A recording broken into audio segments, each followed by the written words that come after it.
এক মঞ্চে জোড়া বিয়ে, আর ডাক পড়েছে সীমন্তিনীর কনে সাজানোর জন্য। আমরাও সেই মতো গিয়ে হাজির।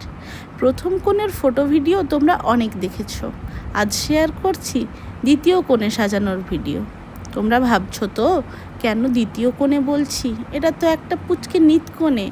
কিন্তু না, সে তো জানে আজ তার বিয়ে, আর সেই মতোই আমাদের বলেছে তাকে কনে সাজিয়ে দিতে।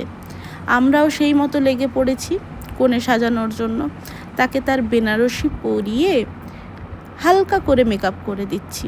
তোমরা ভাবছো হয়তো এই প্রফেশনাল প্রোডাক্টসগুলো কেন একটা বাচ্চার উপর অ্যাপ্লাই করছি, কিন্তু না, আমরা সেইভাবে কিছুই অ্যাপ্লাই করিনি। তোমরা ভিডিওতে দেখতেই পাচ্ছ, কারণ একটা বাচ্চার স্কিনের জন্য এগুলো নয়। তো সেই মতো শুধুমাত্র আমরা তাকে বেনারসিটা পরিয়ে তার চুলটা বেঁধে ছোট্ট করে একটা টিকলি তার জন্য যেটা কেনা ছিল সেটা পরিয়ে মুকুটটা এঁটে দিয়েছিলাম।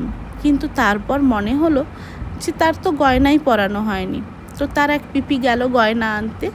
তার মাঝখানে একটু লিপস্টিকটা পরিয়ে নিলাম, লিপস্টিক পরানো তখনও হয়নি বলে। লাল টুকটুকে কনেকে লাল লিপস্টিক দিয়ে সাজিয়ে দিলাম।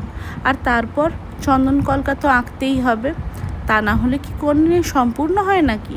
তাই ছোট্ট ছোট্ট ডট ডট করে কনের কপালে সাজিয়ে দিলাম চন্দন কলকা দিয়ে।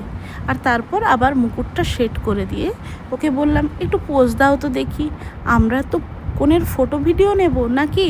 আর সে সেই মতো দেখো সুন্দর করে পোজ দিচ্ছে, বেশ সুন্দর করে তাকাচ্ছে আর ঘুরে ঘুরে ঘুরে ঘুরে আমাদের পোজ দিচ্ছে।